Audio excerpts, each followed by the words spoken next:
South Korea's enthusiasm and dedication to hosting the 2030 World Expo in Busan are greater than ever, with President Yoon Suk Yeol himself having delivered a presentation in Paris. For more on this, we're joined by Mr. Philippe Mesmer this morning. Welcome to the program. Thank you. Thanks for joining us. First off, what did you think of President Yoon's presentation? I mean, what stood out the most, and what did you find the most interesting? I think that the president showed a real ambition.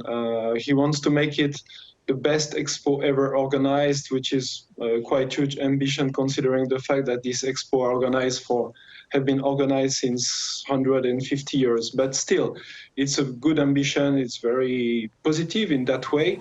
On more specific points, he insisted on the challenges that the world is facing now, which means war, climate change, digital inequalities.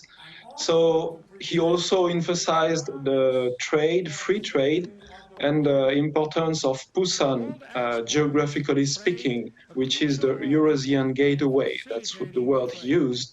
So what we can get of that is that he insisted on the importance of new businesses opportunities that can be shown during the expo to deal with the challenges the world is facing now. That is true. Now, as a correspondent yourself who's been following the BIE updates, in what way do you think Busan city is the most suitable or appropriate city to host the 2030 edition?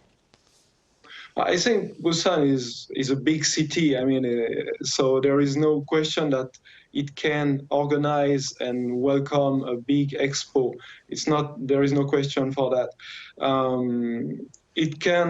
The thing is that South Korea and Busan specifically are leading in digital and electronic industries, which means they are at the core of what could be the answers to the global challenges. So in that way, I think South Korea and Busan could be suitable for welcoming this expo.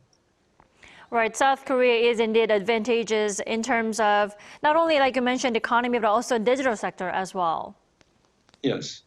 Then how significant will it be if South Korea actually does manage to host the World Expo in Busan? I mean, in terms of scale, the number of visitors and the expected economic benefits, and what more, Philip? I think the President Yoon appeared very ambitious for this expo. And when we read the expectation of the organizers, we read that they are expecting 34 million visitors, which is quite a lot considering the last expos, which are less than that. But still, why not? So it can have a very good economic impact for Busan, for South Korea, and it can help improve transportation systems, but also everything that is important to welcome big numbers of visitors. So yeah, I think an expo can have a huge impact on the area. Right, but we still have a few months until the BI announces the official host of the World Expo at the end of which is in November. Then for the next few months, what should South Korea focus on, to promote the city of Busan? I think that South Korea should be more convincing on some very important aspects, such like climate change, environment issues, sustainability, but also inclusivity. And when I think about inclusivity, I think about women's rights, LGBT rights, migrants' rights.